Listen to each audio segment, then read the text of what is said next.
m'ha semblat un mirall del que podria arribar a passar en algun lloc del món, no? d'alguna manera, quan l'aigua adquireix un valor que potser no hem estat capaços encara de donar-li. No? Un valor en el que hem pogut veure aquest curt, no? On encara hi ha benzina, on encara hi ha molts recursos, però l'aigua s'ha acabat, i sense l'aigua no hi ha vida. És un tòpic, però és que és cert. Llavors, fins que no siguem capaços de valorar-la en tota la seva immensitat, doncs potser no trobarem la solució a aquesta sequera. No? Així que ens ajuda a reflexionar entorn a aquest valor de l'aigua. The water supply. Guy Hedgecoe reports from Catalonia. For half a century, the Sau reservoir has supplied water to the people of Barcelona. Clar, sovint perdem la perspectiva, però hem de tenir en compte que aquest episodi de sequera que estem patint, sobretot la imatge, no? De veure el pantà de Sau buit i altres pantans, i veure imatges que realment feia molts i molts anys que no es repetien, si és que hi havia memòria al respecte, i que això surti o se'n faci ressò la premsa internacional, doncs això ens ha d'ajudar a entendre realment la problemàtica i el moment en el que estem, i sobretot de no oblidar-ho. No? En el moment en què plou no podem pensar que s'ha solucionat el problema, sinó que hi continua sent. Per tant, això també ens ajuda, no? A veure la magnitud de la situació que estem vivint.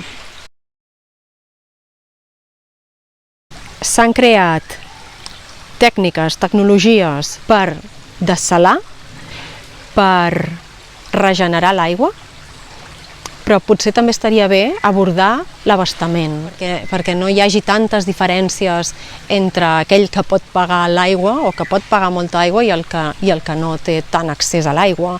O s'ha limitat, no? La neteja de carrers amb aigua potable, cosa que ara mateix ens sembla una barbaritat, no? Netejar els carrers amb aigua potable, doncs que s'utilitzi aquesta aigua regenerada, i altres temes com puguin ser piscines privades o d'altres usos de l'aigua que potser s'haurien de prioritzar.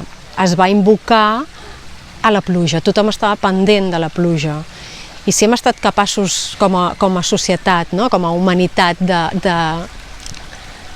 d'arribar tan lluny amb la tecnologia que en un moment donat, aquest any, fa uns mesos, haguem d'estar pendents o que la solució vingui de la pluja, això també fa reflexionar molt sobre la gestió que s'està fent de l'aigua. Hi ha un altre aspecte que potser apel·la més a la nostra responsabilitat com a consumidors, i és si som conscients de l'aigua que es consumeix per produir certs aliments o certs productes. No? Per tant, aquesta també és una idea que podem tenir en compte a l'hora de seleccionar el que comprem o no. És a dir, com a consumidors també tenim aquesta responsabilitat i aquest poder, no? També si podríem dir-ho així, de poder escollir aquells productes que per produir-los no s'ha gastat tanta aigua. No? Aquí podem parlar del cicle de vida d'un producte o bé el que s'anomena aquesta aigua virtual, que ha permès obtenir un producte i conèixer quanta energia ha gastat, quant material ha consumit i quanta aigua també.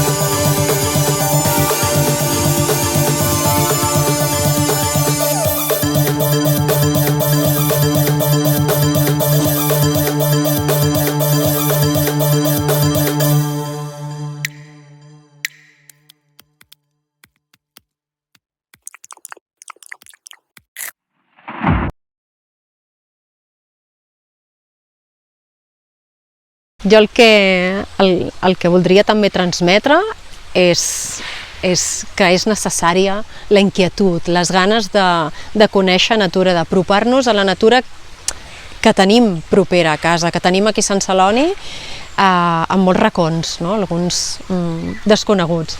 Llavors, exploreu el municipi, acosteu-vos als boscos, als rius, als marges, camins, i acosteu-vos a descobrir la biodiversitat.